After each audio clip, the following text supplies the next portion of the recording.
Hello students, good morning. Chemistry की online class में आप सब बच्चों का हार्दिक स्वागत है।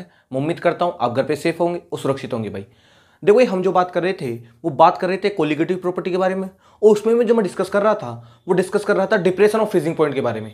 यानी हम जो बात कर रहे थे वो बात कर रहे थे हिमांक अवनमन के बारे में। किसके बारे में बात कर रहे थे? हम बात कर रहे थे हमारा तीसरा अणुसंख्य गुणधर्म, उसका नाम था हमारे पास हिमांक अवनमन। क्या था उसका नाम? हिमांक अवनमन, जिसको बोलते हैं इंग्लिश में, हम क्या बोलते हैं इंग्लिश में? इसे बोलते हैं डिप्रेशन ऑफ फ्रीजिंग पॉइंट। क्या बोलते हैं? Depression of freezing point. Depression of freezing point short में बोलते हैं अपन DFP। इसकी हम बात कर रहे थे, यानी हम बात कर रहे थे हिमांक अवनमन के बारे में। सबसे पहले मैंने आपको हिमांक की परिभाषा बताई थी कि फ्रीजिंग पॉइंट क्या होता है। मैंने कहा था कि हिमांक किसी भी द्रव का वह ताप है जिस पर किसी द्रव का जो वाष्प दाब है उसी द्रव की ठोस अवस्था के वाष्प दाब के बराबर हो जाएगा। यानी मैं कहूंगा अगर आप फ्रीजिंग पॉइंट की बात करो तो फ्रीजिंग पॉइंट पर क्या होने वाला है भाई?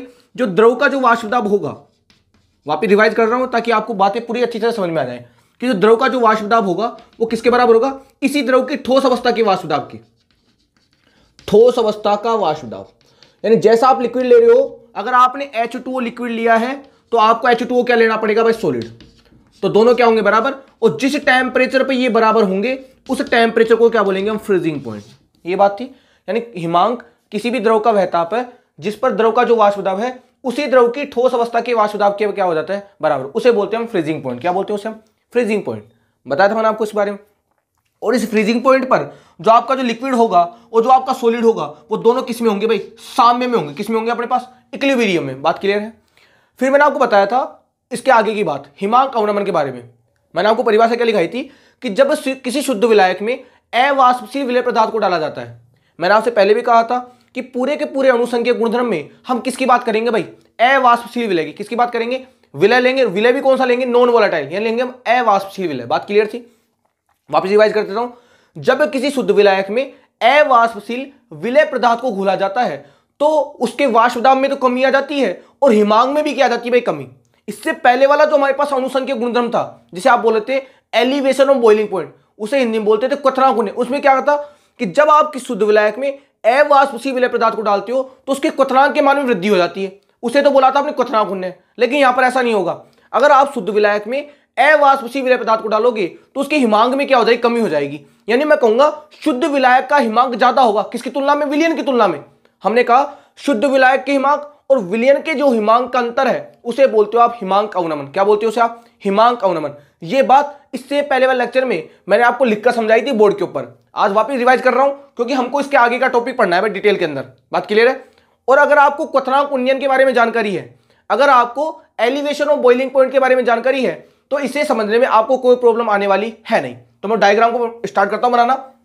वही डायग्राम हमारे काम का है भाई। परिभाषा आपको पता है, दोनों लिखवा दी थी मैंने। अब देखो ध्यान से बात, हम क्या कर रहे हैं? हमने लिया एक ग्राफ। इधर तो ले रहा हूं मैं वेपर प्रेशर, क्या ले रहा हूं इधर से? इधर ले रहा हूं वाष्प दाब, और इधर क्या ले रहा हूं मैं? टेम्परेचर। बात क्लियर है? अब सुनो, आप ले रहे हो सबसे पहले सोल्यूट। क्या ले रहे हो जी? सोल्यूट। वो भी कौन सा अपने पास है? सॉलिड स्टेट का। कौन सी स्टेट का है? सॉलिड स्टेट का। आप जानते हो सॉलिड का वेपर प्रेशर नेग्लिजिबल होता है, सबसे कम होता है। जीरो तो आप नहीं कह सकते, लेकिन मैं कहूंगा जीरो के बराबर होता है। मान लिया हम ये मान के चल रहे हैं कि उसका वेपर प्रेशर इतना होगा, मान के चल रहे हैं भाई हम इस ग्राफ में। मान लिया कि सॉलिड का क्या है? Vapour pressure. अब सोचो, अगर तुम सॉलिड को टेम्परेचर दो, अगर आप ठोस को टेम्परेचर दोगे, बताओ लिक्विड में चेंज होगा कि नहीं होगा? और अगर वो लिक्विड में चेंज होगा तो उसकी वेपर बनेगी, और उसकी वेपर बनेगी तो बताओ उसका वेपर प्रेशर भी होगा कि नहीं होगा? इसका मतलब ये होगा अगर आप सॉलिड को, अगर आप सॉल्यूट को अगर आप टेम्परेचर देते हो तो इसके वेपर प्रेशर के मान में क्या हो जाएगी? वृद्धि हो जाएगी, अगर टेम्परेचर देते हो तो। लेकिन हम क्या कर रहे हैं? यहां इधर से इधर टेम्परेचर बढ़ रहा है, लेकिन हमको टेम्परेचर को कम करना है। इसका मतलब मैं ये कहना चाहता हूं, इसको आप टेम्परेचर दोगे नहीं, इसका टेम्परेचर आप कम करोगे। अब आप सोचो, जिसका वेपर प्रेशर पहले ही कम था, अगर आपने उसका टेम्परेचर और कम कर दिया, बताओ वेपर प्रेशर के मान में कमी आएगी नहीं आएगी? तो मैं कहूंगा उसका वेपर प्रेशर घटेगा। जैसे जैसे टेम्परेचर घटेगा उसका वेपर प्रेशर क्या हो जाएगा भाई? जैसे जैसे टेम्परेचर कम होगा वैसे वैसे इस सॉलिड का वेपर प्रेशर भी क्या हो जाएगा भाई? कम हो जाएगा। बात क्लियर? तो ये ग्राफ किसका आ गया? ये अपने पास आ गया भाई सॉलिड का। किसका आ गया अपने पास? सॉलिड का। बात क्लियर है? अब सुनो बात ध्यान से। फिर हमने क्या लिया? हमने लिया प्योर सॉल्वेंट। क्या लिया जी हमने लिया शुद्ध विलायक। आप जानते हो शुद्ध विलायक कौन सी अवस्था में होगा? लिक्विड अवस्था में। तो मैंने आपको दिखाया था कि इसके अंदर जो पार्टिकल होंगे इसके अंदर जितने भी अवयवी कण होंगे वे सारे के सारे लिक्विड होंगे कि नहीं होंगे, और सारे के सारे लिक्विड होंगे तो उनकी वेपर बनेगी, और वेपर बनेगी तो उसका तो वेपर प्रेशर भी होगा। बताओ इसका जो वाष्प दाब है इसकी तुलना में ज्यादा होगा कि नहीं होगा? अरे आप जानते हो द्रव का वाष्प दाब तो सॉलिड से ज्यादा ही होता है। तो मैं कहूंगा अगर मुझे प्योर सॉल्वेंट का वाष्प दाब लेना है तो इस सॉलिड से क्या होगा, ज्यादा होगा कि नहीं होगा? मान लिया कि वो इतना है, ये किसका है अपने पास? ये अपने पास है भाई प्योर सॉल्वेंट का। किसका है जी? ये हमारे पास है भाई प्योर सॉल्वेंट यानी शुद्ध विलायक का। अब सोचो आप, अगर आप इसको टेम्परेचर दोगे, अगर आपने प्योर सॉल्वेंट को टेम्परेचर दिया तो प्योर सॉल्वेंट कौन सी अवस्था में था? द्रव अवस्था में। अगर आप द्रव अवस्था में इसको टेम्परेचर दोगे तो बताओ वेपर ज्यादा बनेगी नहीं बनेगी? अरे आप सोचो, अगर आपने पानी को टेम्परेचर दिया तो पानी की वेपर ज्यादा बनेगी, और अगर वेपर ज्यादा बनेगी तो बताओ वेपर प्रेशर भी ज्यादा होगा कि नहीं होगा, यानी वाष्प दाब भी ज्यादा होगा। कब? जब आप लिक्विड को टेम्परेचर दोगे जब। लेकिन मैं कह रहा हूं यहां पर मेरे को टेम्परेचर देना नहीं है, टेम्परेचर को कम करना है, क्योंकि मुझे लिखना है अवनमन। अवनमन मतलब क्या होता है? कमी। अवनमन का मतलब क्या होता है? कमी। उन्नयन का मतलब क्या होता है? वृद्धि। तो मैं कहूंगा अगर आपने प्योर सॉल्वेंट को टेम्परेचर दिया होता तो इसके वेपर प्रेशर में क्या हो जाती? वृद्धि हो जाती। लेकिन यहां पर हम टेम्परेचर देने के बजाय टेम्परेचर को कम कर रहे हैं। अगर आपने टेम्परेचर को कम किया तो बताओ वेपर कम बनेगी, और अगर वेपर कम बनेगी तो वेपर प्रेशर भी कम होगा। तो मैं कहूंगा इधर से इधर टेम्परेचर बढ़ रहा है, अगर मैं इधर से इधर आऊं, यानी जैसे जैसे मैं टेम्परेचर कम करूंगा बताओ इसका वेपर प्रेशर वैसे वैसे कम होगा कि नहीं होगा? जैसे जैसे टेम्परेचर कम होगा इसका वेपर प्रेशर भी क्या हो जाएगा? कम। और इस पॉइंट पर आकर इस सॉलिड का और इस लिक्विड का, ये लिक्विड है कि नहीं, इस पॉइंट पर आकर इस सॉलिड का और इस लिक्विड का दोनों का वेपर प्रेशर क्या हो जाएगा भाई? बराबर हो जाएगा। क्या हो जाएगा? बराबर। इस टेम्परेचर को क्या बोलेंगे? मैं बताया तो परिभाषा क्या बताई थी कि वह टेम्परेचर जिस पर सॉलिड और लिक्विड का वेपर प्रेशर क्या हो जाता है? बराबर। उस टेम्परेचर को बोलते हैं, उस लिक्विड का फ्रीजिंग पॉइंट। क्या बोलते हैं? Freezing point. किसका फ्रीजिंग पॉइंट हो गए? लिक्विड का। तो लिक्विड का टीएफ, एफ मतलब फ्रीजिंग, टी मतलब टेम्परेचर, और कौन सा है? प्योर है तो उसको लिखाएंगे नोट। इसको बोलते हैं टीएफ नोट। क्या बोलते हैं इसे? जीरो नहीं बोलते इसे बोलते हैं टीएफ नोट। बात क्लियर है? बात क्लियर है? वापस सुनो बात ध्यान से। हम जानते हैं हमारा जो सॉल्वेंट था कौन सी अवस्था में था भाई? द्रव अवस्था में। आप जानते हो अगर आप द्रव को टेम्परेचर दोगे तो वेपर ज्यादा बनेगी, और वेपर ज्यादा बनेगी तो वेपर प्रेशर भी ज्यादा होगा। लेकिन मैं टेम्परेचर दे नहीं रहा, मैं टेम्परेचर को कम कर रहा हूं। अगर आपने टेम्परेचर कम किया तो वेपर कम बनेगी, और वेपर कम बनेगी तो वेपर प्रेशर भी कम होगा। तो मैं कहूंगा जैसे जैसे हम इस ग्राफ में पीछे आएंगे वैसे वैसे बताओ टेम्परेचर कम होगा कि नहीं होगा, और जैसे जैसे टेम्परेचर कम होगा वैसे वैसे बताओ वेपर प्रेशर भी कम होगा कि नहीं होगा। और एक अवस्था ऐसी आएगी जिस पर सॉलिड का और लिक्विड का बताओ वेपर प्रेशर बराबर होगा कि नहीं होगा। और ये जो जिस टेम्परेचर बराबर हो रहा है ना, उसी टेम्परेचर को बोलेंगे इस लिक्विड का फ्रीजिंग पॉइंट। क्या बोलेंगे? इस लिक्विड का फ्रीजिंग पॉइंट। बात क्लियर है? अब सुनो, ये तो कब था? जब आपके पास only for only pure solvent था। अब मैं क्या करूंगा, इसमें डाल दूंगा नॉन वोलेटाइल सोल्यूट। क्या डाल दूंगा इसमें डाल दूंगा नॉन वोलेटाइल सोल्यूट, यानी हम डाल देंगे इसके अंदर अवाष्पशील विलय। जैसे आप इसके अंदर अवाष्पशील विलय डालोगे तो मान लिया कि उसके पार्टिकल ऐसे हैं, दिखाने के लिए दिखा रहा हूं मैं आपको। मान लिया कि उसके पार्टिकल ऐसे हैं, ये तो अवाष्पशील है, इसकी तो कोई वाष्प नहीं बनेगी। तो जब अब जो विलयन बनेगा, अब क्या बनेगा? ये सोलवेंट और ये सोल्यूट। और आप जानते हो सोलवेंट और सोल्यूट मिलकर क्या बनाते हैं? विलयन। मैं कहूंगा जो विलयन बनेगा उस विलयन में लिक्विड के साथ साथ किसके पार्टिकल होंगे? सॉलिड के पार्टिकल भी होंगे। वेपर कम बनेगी, बताओ वेपर प्रेशर कम होगा कि नहीं होगा? मैं कहूंगा जैसे यहां पर अगर 3 वेपर थी तो यहां कितनी वेपर रह जाएगी? 2। मैं कहूंगा बताओ इसके विलयन का ये क्या बना है? ये बन गया हमारे पास विलयन। क्या बन गया है जी? अरे भाई सोलवेंट में सोल्यूट मिलाओगे तो विलयन तो बनेगा। तो सोचो, पहले आपका solvent pure and pure liquid था, लेकिन जैसे आपने उसके अंदर नॉन वोलेटाइल सोल्यूट मिलाया, कौन सी अवस्था वाला है? सॉलिड स्टेट वाला। जैसे अगर आपने इसको मिला दिया तो मैं कहूंगा वेपर कम बनेगी, और वेपर कम बनेगी बताओ वेपर प्रेशर कम होगा कि नहीं होगा? तो मैं कहूंगा विलयन का जो वाष्प दाब है बताओ शुद्ध विलायक से कम होगा कि नहीं होगा? तो देखो ये तो हमारे पास शुद्ध विलायक का वाष्प दाब है, तो विलयन का वाष्प दाब इससे कम होगा। अरे इससे तो कम होगा ना। इसको ले लेंगे अपन, क्या ले लेंगे? ये किसका है? ये हमारे पास है सोल्यूशन का। किसका है जी? सोल्यूशन का। बात क्लियर है? कम होगा कि नहीं होगा? क्योंकि इसमें सारे लिक्विड थे, यहां पर लिक्विड जगह कौन कौन से आगे? सॉलिड। तो वेपर कम बनेगी, और वेपर कम बनेगी तो वेपर प्रेशर भी क्या होगा हमारे पास? कम होगा। तो मैं कहूंगा सॉल्वेंट से इसका वेपर प्रेशर क्या होगा? कम होगा। देखो ग्राफ कैसे बन रहा है, आसानी से बना सकते हो आप ग्राफ, कोई बड़ी बात नहीं होती ग्राफ बनाना। अब देखो जैसे जैसे इसका भी टेम्परेचर कम करोगे, जैसे जैसे इस विलयन का टेम्परेचर भी आप कम करोगे तो इसकी भी वेपर कम बनेगी। अरे इसकी वेपर तो पहले ही कम बन रही थी, आपने टेम्परेचर और कम कर दिया, और जब आप टेम्परेचर को और कम कर दोगे तो बताओ वेपर प्रेशर इसका भी कम होगा कि नहीं होगा? मैं कहूंगा जैसे जैसे हम ग्राफ पीछे की तरफ बढ़ेंगे वैसे वैसे इसका वेपर प्रेशर भी क्या होगा? कम होगा। और एक स्टेट ऐसी आएगी जिस पर इसका और इसका दोनों का वेपर प्रेशर क्या हो जाएगा? बराबर हो जाएगा। यानी इस टेम्परेचर पर जाकर कौन सा टेम्परेचर? ये टेम्परेचर। इस टेम्परेचर पर जाकर इस सॉल्यूशन कौन सी अवस्था में था, लिक्विड अवस्था में, इस टेम्परेचर पर जाकर इस लिक्विड का और इस सॉलिड का दोनों का वेपर प्रेशर क्या हो गया, बराबर। और आप जानते हो जिस टेम्परेचर पर लिक्विड और सॉलिड का वेपर प्रेशर बराबर हो जाता है उसे बोलते हैं उसका फ्रीजिंग पॉइंट। क्या बोलते हैं उसे, उसका फ्रीजिंग पॉइंट। इसे बोलेंगे TF, freezing point, freezing temperature बोलेंगे। और ये किसका होगा, सॉल्यूशन का। तो मैं कहूंगा ये जो डिफरेंस आया, ये जो डिफरेंस है, इस डिफरेंस को बोलते हैं डेल्टा TF। क्या बोलते हैं जी, डेल्टा TF। और इसे बोलते हो आप हिमांक अवनमन। इसे क्या बोलते हो आप, हिमांक। अब देखो आप इसमें और इसमें ज्यादा वैल्यू किसकी है, विलायक की है कि विलियन की है। देखो ना, विलियन की वैल्यू तो कम है और विलायक की वैल्यू क्या है, ज्यादा। दिख रहा है आपको साफ साफ ग्राफ में। आप ग्राफ को साफ साफ देखो, आपको ग्राफ में साफ साफ दिख रहा होगा, आपको इस ग्राफ में साफ साफ दिख रहा होगा कि TF नोट की वैल्यू तो ज्यादा है और TF की वैल्यू क्या है, कम। और ये TF नोट किसका है, ये तो अपने पास है भाई शुद्ध विलायक का। किसका है जी, ये हमारे पास है प्योर सोलवेंट, प्योर सोलवेंट का। किसका है ये हमारे पास है प्योर सोलवेंट का। और ये TF किसका है, ये हमारे पास है भाई विलियन का। किसका है जी, ये हमारे पास है सॉल्यूशन का। किसका है जी, ये सॉल्यूशन का। तो आपको दिख रहा है, अरे भाई वैल्यू ज्यादा बड़ी ये तो होगी, क्योंकि हम जानते हैं इधर से इधर टेम्परेचर बढ़ रहा है, बढ़ रहा है। तो मैं कहूंगा TF नोट, हम क्या कह सकते हैं इस ग्राफ को देखकर, इस ग्राफ को देखकर हम कह सकते हैं कि जो TF नोट है, बताओ किससे बड़ा होगा, TF से बड़ा होगा कि नहीं होगा। ये बात हमेशा ऑलवेज होगी, ये बात हमेशा होगी, ऑलवेज यानी हमेशा सिद्ध होगी ये बात कि शुद्ध विलायक का ये TF नोट क्या है भाई, शुद्ध विलायक तो है कि शुद्ध विलायक का जो हिमांक होगा, शुद्ध विलायक का जो हिमांक होगा उस विलियन के हिमांक से क्या होगा, ज्यादा। विलियन के हिमांक से क्या होगा, ज्यादा। कब, जब आप प्योर सोलवेंट में क्या मिला दोगे, नॉन वोलेटाइल सॉलिड। बात क्लियर हो रही है, बात क्लियर हो रही है। इसका मतलब क्या, हमने क्या कहा था परिभाषा में कि जब शुद्ध विलायक में, जब शुद्ध विलायक में अवाष्पशीय विलय को डाला जाता है, जब शुद्ध विलायक में अवाष्पशीय विलय को डाला जाता है तो विलियन का, क्या बोला देखो परिभाषा सुनो ध्यान से, जब शुद्ध विलायक में अवाष्पशीय विलय को डाला जाता है तो विलियन के हिमांक में कमी आ। देखो जब आपने इसमें डाला सोल्यूट को, तो बताओ विलियन का हिमांक कम हो रहा है, नहीं हो रहा। विलियन के हिमांक का मान कम हो रहा है, बताओ ज्यादा किसका है, विलायक का, कम किसका है, विलियन का। तो मैं कहूंगा तो डेल्टा TF होगा। फिर हमने दूसरी परिभाषा क्या लिखी कि जो डेल्टा TF होगा वो क्या होगा जी, डिफरेंस होगा। ये डिफरेंस किसके बराबर होगा, ज्यादा वैल्यू किसकी है, इसकी, कम वैल्यू किसकी है, इसकी। तो ज्यादा में से कमी तो घटाओगे आप, तो मैं कहूंगा डेल्टा TF बराबर क्या होगा, TF नोट माइनस TF। पता होगा कि नहीं होगा, डेल्टा TF बराबर क्या होगा, TF नोट माइनस TF। क्या होगा, TF नोट माइनस TF। ऐसा क्यों लिखा मैंने, क्योंकि हम जानते हैं TF नोट की वैल्यू तो बड़ी है और TF की वैल्यू क्या है, छोटी। तो बड़े में से छोटा तो घटाओगे आप भाई, लार्जर वैल्यू में स्मॉल वैल्यू घटा दोगे आप, बताओ आएगा नहीं आएगा।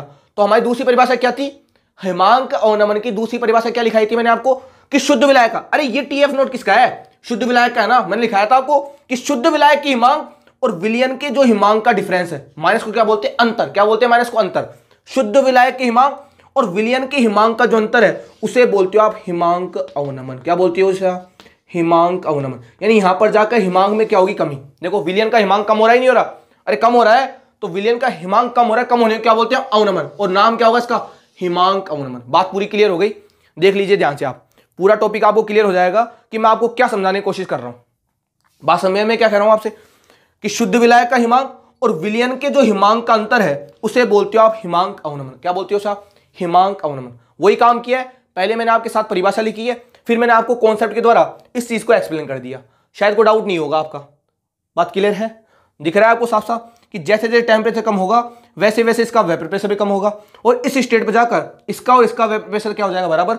उस टेम्परेचर को बोलेंगे इस सॉल्यूशन का फ्रीजिंग पॉइंट, और यहां पर इसका बराबर है तो ये इसका फ्रीजिंग पॉइंट होगा। दिख रहा है आपको कि सॉल्वेंट का फ्रीजिंग पॉइंट तो ज्यादा है और सॉल्यूशन का फ्रीजिंग पॉइंट क्या है, कम। यानी TF नोट बड़ा है किससे, TF से। लिख दिया कि TF नोट ग्रेटर देन है TF से, मतलब बड़ी वैल्यू तो ये होगी, छोटी वैल्यू होगी। तो ये जो डिफरेंस होगा, ये जो डेल्टा TF होगा, बताओ क्या कहलाएगा, TF नोट माइनस TF। और वहां पर क्या था डेल्टा TB में, वहां पर क्या था, TB माइनस TB नोट। ऐसा था कि नहीं था, अपोजिट थे दोनों, ऐसा तो था वहां पर। इसलिए तो मैं आपसे कह रहा हूं अगर आपको क्वथनांक उन्नयन के बारे में जानकारी है तो शायद इसको समझने में आपको कोई प्रॉब्लम नहीं आएगी, कोई शक। पता लग गया आपको, ये अपने पास सॉलिड का है, ये अपने पास सोलवेंट का है, ये अपने पास ग्राफ किसका है, सॉल्यूशन का। ग्राफ समझ में आ गया, ग्राफ बनाने में कोई दिक्कत तो नहीं होगी शायद किसी को। अगर फिर भी कोई दिक्कत आती है तो मैंने आपसे कहा आप मेरे से पूछ सकते हो भाई, जबकि दिक्कत आने वाली है नहीं इसमें। यहां तक बात समझ में आ गई।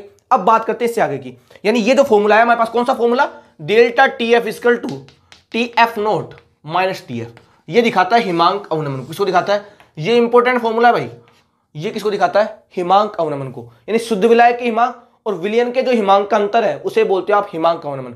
हमको परिभाषा याद करने की आवश्यकता नहीं है अगर हमको फॉर्मूले याद है तो।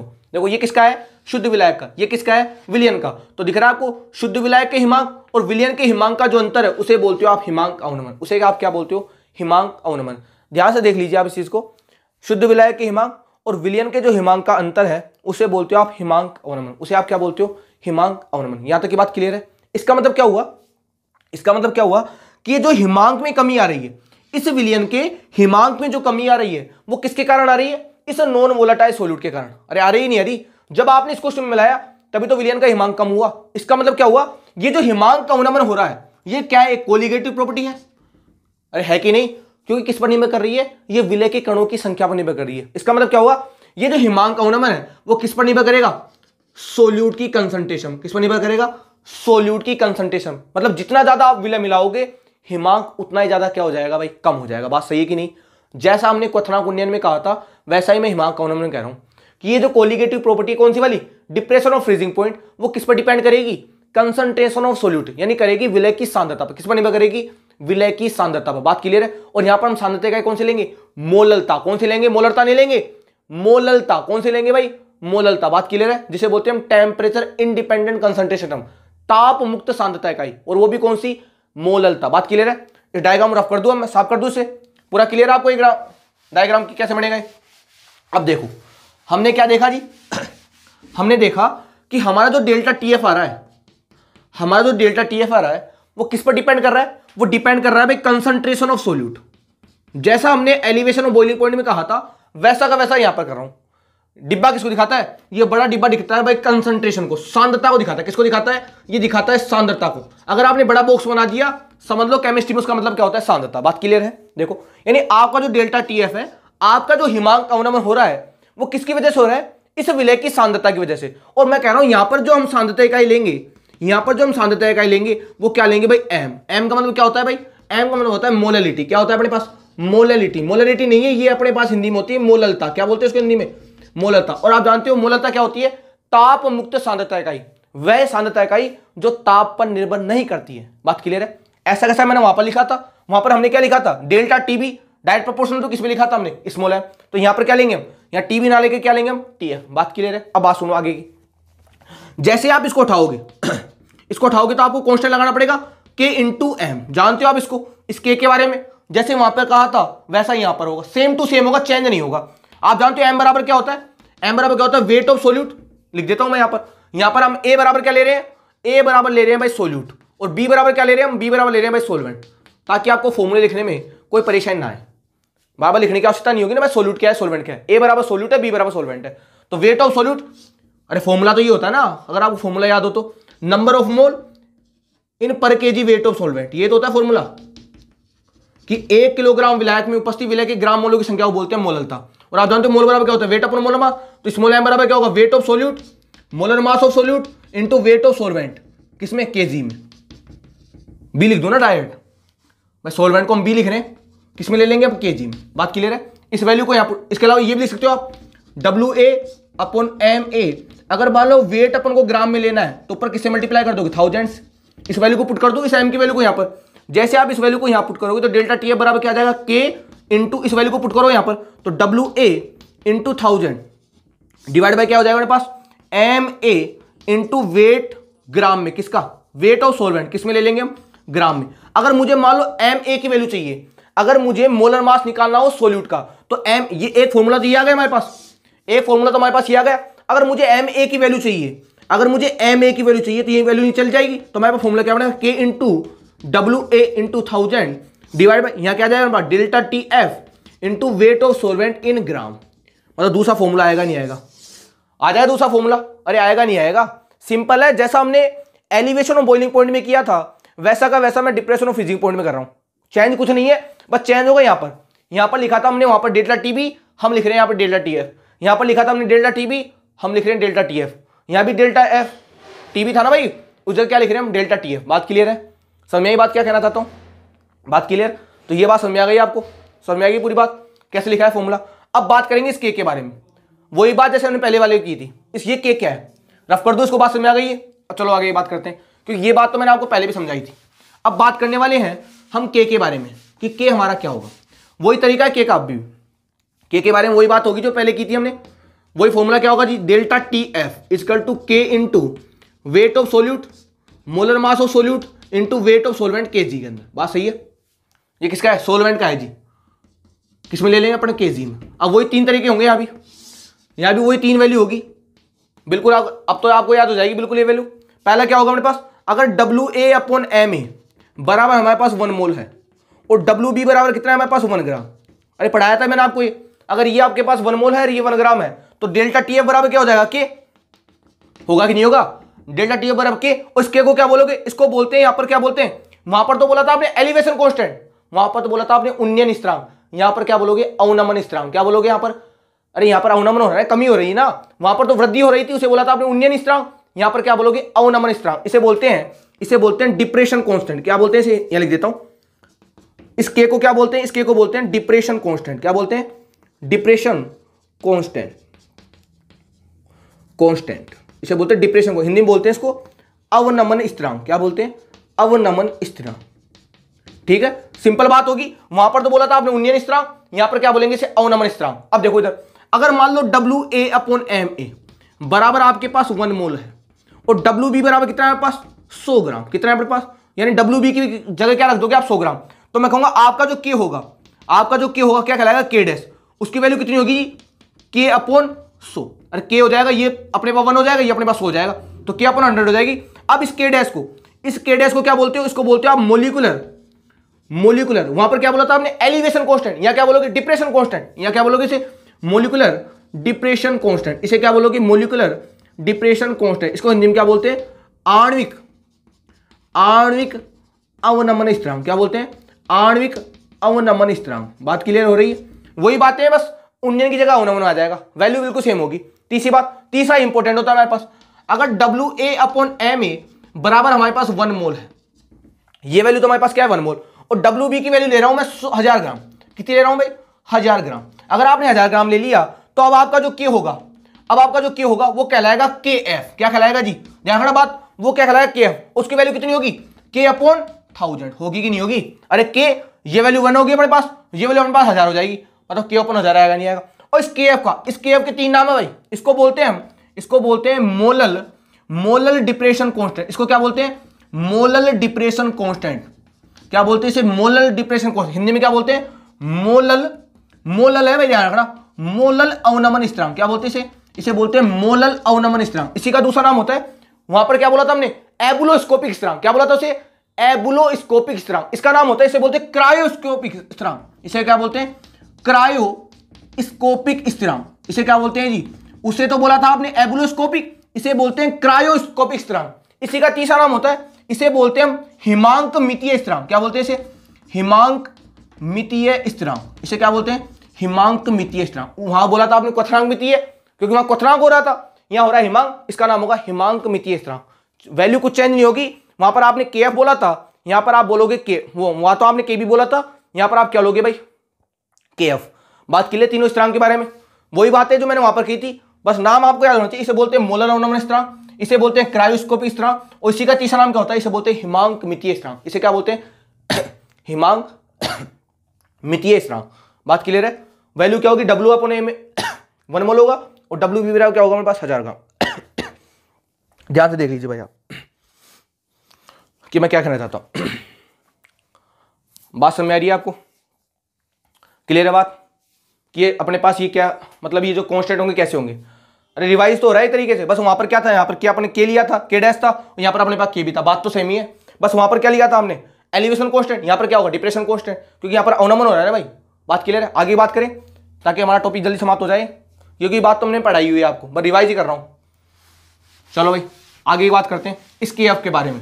जैसे वहां पर हमने KB के बारे में बात की थी, यहां पर हम किसके बारे में बात करेंगे, यहां पर हम बात करेंगे KF के बारे में। तो KF के 3 नाम अपने पास, कौन कौन से नाम है, इसको ही बोलते हैं मोलल, इसको बोलते हैं मोलल अवनमन स्थिरांक। क्या बोलते हैं इसे बोलते हैं मोलल अवनमन स्थिरांक। इसी का दूसरा नाम क्या है, इसको क्या बोलते हैं हम, इसको बोलते हैं क्रायोस्कोपिक। इसी का नाम क्या है, क्रायोस्कोपिक स्थिरांक। क्या बोलते हैं इसे, क्रायोस्कोपिक स्थिरांक। इसी का तीसरा नाम क्या है, इसे बोलते हैं हम हिमांक मितीय स्थिरांक। क्या बोलते हैं, हिमांक मितीय स्थिरांक। 3 नाम हो गए इसके। अब बात करेंगे इसकी इकाई के बारे में। फॉर्मूला क्या होता है इसका, K इक्वल टू अपने पास K बराबर क्या होता है अपने पास, K/1000। ये तो होता है K/1000। अगर मुझे यहां से K की वैल्यू निकालनी है तो K बराबर क्या होगा मेरे पास, 1000 KF। ये वैल्यू होगी, निकलवाइए ना भाई, वहां पर तो K भी था, यहां पर KF हो जाएगा मेरे पास। भाई वहां पर तो हमारे पास के भी था, यहां पर क्या हो जाएगा हमारे पास के एफ। बात क्लियर है? बात क्लियर है यहां तक की? अब सुनो, अब बात करेंगे इसी यूनिट की, किसी बात करेंगे यूनिट की, यानी इसकी इकाई क्या होती है, सेम इकाई होगी, अंतर कुछ भी नहीं होगा। देखो मैंने बताया था आपको डेल्टा टी एफ करवा क्या हो जाएगा यहां पर के एफ इंटू एम। भाई यहां पर के बराबर क्या होगा, के एफ होगा ना, और के एफ बोलते हमारे दिमाग में बात फिर हो जाएगी कि डब्ल्यू ए अपॉन एम बराबर हमारे पास 1 मोल है और डब्ल्यू बी बराबर हमारे पास क्या है 1000 ग्राम। तो अगर मुझे यहां से के एफ की वैल्यू चाहिए तो के बराबर क्या होगा delta T F divide by हमारे पास क्या हो जाएगा स्मॉल एम। अरे नीचे चलाए बट्टे में डेल्टा टी क्या है टेम्परेचर और एम बराबर क्या है मोलिलिटी, तो मैं कहूंगा के बराबर क्या होगा, अरे टेम्परेचर की यूनिट क्या होती है केल्विन होती है कि नहीं होती, ओ मोलिलिटी की यूनिट क्या होती है मोल पर केजी, तो केजी ऊपर चला जाएगा तो मैं कहूंगा केएफ की हमारे पास यूनिट क्या होगी, केल्विन को लिखते हैं कैपिटल के से, कैसे लिखते हैं कैपिटल के से, ये केजी ऊपर जाएगा और साथ में मोल ऊपर जाएगा तो क्या हो जाएगा मोल इनवर्स, क्या हो जाएगा मोल। जैन मैं कहूंगा जैसे यूनिट केबी की थी वो यूनिट किसकी होगी भाई केएफ की, जो वैल्यू केएफ की थी वो केबी की थी, जो यूनिट केएफ की केबी की थी वो यूनिट किसकी होगी भाई केएफ की होगी, सेम टू सेम यूनिट किसकी होगी अपने पास केएफ की। बात क्लियर है? बात क्लियर? मैं क्या कहना चाहता हूं सेम टू सेम यूनिट किसकी होगी अपने पास केएफ की होगी। अब सुनो बात ध्यान से, अब लास्ट हमारे पास क्या है, ये बात समझ में आ गई आपको? अब चलो आगे की बात, ये रिवाइज तो हो रहा है हमारे पास एक कॉन्सेप्ट। फिर मैंने बताया था आपको कि जो केएफ आपका है, जो आपका केएफ है, मैंने आपको बताया था वहां पर केबी के बारे में कि केबी आपका किस पर निर्भर करता है, आपका केबी निर्भर करता है विलायक की प्रकृति पर। यहां भी होगा कि यह आपका जो केएफ है वो किस पर निर्भर करता है, विलायक की प्रकृति पर निर्भर करता है। किस पर निर्भर करता है, विलायक की प्रकृति पर निर्भर करता है। इसका फॉर्मूला क्या होता है, ये फॉर्मूले आपको याद होने चाहिए भाई, ये एनसीईआरटी में लिखे हुए हैं और मैं सारे एडवांस बता रहा हूं आपको, लिखवाया था वहां भी अगर आपको याद हो तो, are T F naught square divide by 1000 into latent heat of fusion. वहां पर मैं लिखा था यहां पर लेटेंट हीट वेपराइजेशन, वहां पर तो लिखा था मैंने एलवी, यहां लिखेंगे हम एल एफ। बात समझ मेरी है? इक्वल टू क्या होगा M R T F naught square divide by 1000 into enthalpy of fusion delta H F equal to क्या हो जाएगा हमारे पास M R T F naught divide by हमारे पास क्या हो जाएगा 1000 इंटू एंथैल्पी ऑफ फ्यूजन। ये आपसे कोई बोर्ड एग्जाम में पूछे नहीं जाएंगे, लेकिन कॉम्पिटिटिव एग्जाम में इसके ऊपर न्यूमेरिकल आते हैं भाई, तो आपको ये याद होना चाहिए वैल्यू। पता है आपको आर के बारे में, यहां पर आर बराबर क्या है, यहां पर आर बराबर वही वैल्यू गैस कांस्टेंट, क्या है हमारे पास गैस कांस्टेंट, जिसकी दो वैल्यू होती है हमारे पास, एक होती है 8.314 joule kelvin inverse mole inverse, और हमारे पास क्या होती है 2 calorie kelvin inverse mole inverse. M बराबर क्या है हमारे पास, एम बराबर हमारे पास है मोलर मास। किसका मोलर मास है भाई, सोलवेंट का। किसका है जी, सोलवेंट, क्योंकि आप जानते हो केएफ किस पर डिपेंड करता है, ओनली फॉर ओनली सोलवेंट पर। हाँ एल वी बराबर एल एफ बराबर क्या है latent heat, latent heat of fusion, यानी गलन की ऊष्मा, गलन की ऊष्मा है भाई लेटेंट हीट ऑफ फ्यूजन, गलन की गुप्त ऊष्मा। डेल्टा एच एफ क्या है हमारे पास enthalpy of fusion. Delta H F क्या है भाई एंट्रोपी ऑफ फ्यूजन, ये वैल्यू होंगे हमारे पास। और ये टीएफ नोट क्या है, टीएफ नोट जो जानते हो आप freezing point FPO solvent. Freezing point किसका फ्रीजिंग पॉइंट है भाई, प्योर सोलवेंट का। ध्यान देख लीजिए आप इस चीज को, अरे बताया था नहीं फॉर्मूले तो मैंने आपको, ये फॉर्मूले आपको सीधे याद करने हैं, और बाकी बोर्ड एग्जाम में इन फॉर्मूले का कोई लेना नहीं है, लेकिन आपकी कॉम्पिटिटिव एग्जाम के हिसाब से ये तीनों के तीनों फॉर्मूले आपको पता होना चाहिए। आपको इनकी वैल्यू दी जाएगी एग्जाम में, वैल्यू को पुट करो फॉर्मूले के अंदर और गेट द आंसर, यानी वैल्यू को आपको पुट करना है फॉर्मूले के अंदर और आपको क्या प्राप्त हो जाएगा, आपका आंसर प्राप्त हो जाएगा। बात क्लियर है? बात क्लियर है? फिर मैंने आपको बताया था क्वथनांक में, क्या बताया था मैंने आपको, क्वथनांक बताया था मैं, क्वथनांक का जो मापन होते हैं वो करते हैं पर किस विधि से, लेट्स बर्कर विधि से। यहां पर किसका मापन करेंगे, हिमांक का। तो हिमांक के मापन की जो विधि है, हिमांक के जो मापन की विधि है वो दो विधियां हैं भाई। हिमांक का जो मापन है यानी हिमांक अवनमन का जो मापन है, हिमांक अवनमन मापन की जो विधि है, मापन की दो विधियां हैं भाई, नाम पता होना चाहिए बस आपको। दो विधियां कौन कौन सी है, एक विधि तो अपने पास है बैकमान विधि। कौन सी विधि है भाई, बैकमान विधि। और एक हमारे पास होती है रोस्ट मेकर विधि, एक अपने पास है रोस्ट मेकर विधि। वहां पर तो एक ही विधि थी, आपको पता है वहां पर तो एक ही विधि थी। कौन सी विधि थी वो, लैंड्सबर्गर विधि। किसका मापन की, क्वथनांक उन्नयन के मापन की। हम यह क्या पढ़ रहे हैं, हिमांक का अवनमन और हिमांक का अवनमन के मापन की दो विधियां हैं। एक विधि तो होती है बैकमान विधि और दूसरी विधि कौन सी होती है, रोस्ट मेकर विधि। आपको ओनली फॉर ओनली नाम का पता होना चाहिए बस, हमको इन विधियों से कोई मतलब नहीं है, क्योंकि हमको ग्राफ बनाना आता है भाई। तो हिमांक का अवनमन के मापन की दो विधियां होती है, एक विधि कौन सी होती है बैकमान विधि और दूसरी विधि कौन सी होती है रोस्ट मेकर विधि। कौन सी विधि होती है, रोस्ट मेकर विधि। बात क्लियर है? दूसरी विधि कौन सी होती है? रोस्ट मेकर विधि। तो ये बात थी आपके पास हिमांक अवनमन के बारे में, यानी आपको पता लग गया होगा हिमांक अवनमन और क्वथनांक उन्नयन में ज्यादा डिफरेंस नहीं है। हिमांक अवनमन और क्वथनांक उन्नयन में ज्यादा डिफरेंस नहीं है। अब मैं दोनों को कंक्लूड कर देता हूं, दोनों को आपस में कराता हूं इंटर रिलेट। किसको? क्वथनांक उन्नयन को और हिमांक अवनमन को। एक बात तो रह गई, उसके बाद आपकी जो तीनों कोलिगेटिव प्रॉपर्टी कौन कौन सी? आरएलवीपी, डिप्रेशन ऑफ फ्रीजिंग पॉइंट और एलिवेशन ऑफ बॉइलिंग पॉइंट, वो क्या हो जाएंगे? अपने पास समाप्त हो जाएंगे। देखो जी, ये बात समझ आ गई आपको कि हिमांक अवनमन मापन की दो विधियां हैं, एक तो अपने बैकमैन विधि है और हमारे कौन सी विधि है? रोस्ट मेकर विधि। अब देखो लास्ट नोट वाला पॉइंट है, वो इंपॉर्टेंट पॉइंट भी है। कौन सा है? नोट। नोट में क्या लिखोगे आप? हमने जो क्या देखा है, हम क्या जानते हैं कि डेल्टा टीबी बराबर क्या होता है? केबी इंटू एम, ये तो होता है। हम ये जानते हैं डेल्टा टी बराबर क्या होता है? के एफ इंटू एम, यही होता है। अगर मैं इन दोनों का डिवाइडेशन ले लूं, अगर मैं ले लूं delta TB upon delta T F, equal to क्या हो जाएगा भाई? K B into M divide by क्या हो जाएगा? K F into M. मूल एम से एम कैंसिल हो जाएगा, तो मैं कहूंगा delta TB upon delta T F equal to क्या हो जाएगा मेरे पास? के बी अपॉन के एफ। एक नया फॉर्मूला जन के आ गया हमारे पास, बन के आ गया। देखो क्या बन के आ गया। अगर आप जानते हो आप डेल्टा टी बराबर क्या होता है? K B into M, delta T F बराबर क्या होता है? के एफ इंटू एम, तो एम से एम कैंसिल हो जाएगा, मतलब के बी अपॉन के एफ आएगा ही नहीं आएगा? आ जाएगा। तो ये रिलेशन है किसके बीच में? ये रिलेशन है भाई डेल्टा टीबी क्या बोलते हैं हम? क्वथनांक उन्नयन। इसे बोलते हैं हम क्या? हिमांक अवनमन। इसे क्या बोलते हैं? एबुलोस्कोपिक स्थिरांक। इसे बोलते हैं क्रायोस्कोपिक स्थिरांक। इनके बीच में क्या है? रिलेशन है। बात क्लियर है? वैल्यू पुट कर दो और आपके सामने क्या आ जाएगा भाई? आंसर आ जाएगा। ये कब होगा? जब दोनों की एम की वैल्यू क्या है? सेम, यानी दोनों की मोलैलिटी सेम है, जब है ये फॉर्मूला। अगर मोलैलिटी अलग अलग हुई तो फिर आप कैंसिल नहीं कर पाओगे ना बात। अगर मोलैलिटी इसकी भी सेम है, इसकी भी सेम है, तो फिर एम से एम कैंसिल हो जाएगा और आंसर क्या आएगा? के बी अपॉन के एफ। बात क्लियर हो गई? ध्यान से देख लो आप इस फॉर्मूले को कि अगर आपके साथ आपको डेल्टा टीबी के बारे में पता है, आपको डेल्टा टीएफ के बारे में पता है, तो ये होगा उसकी वैल्यू। बात क्लियर है?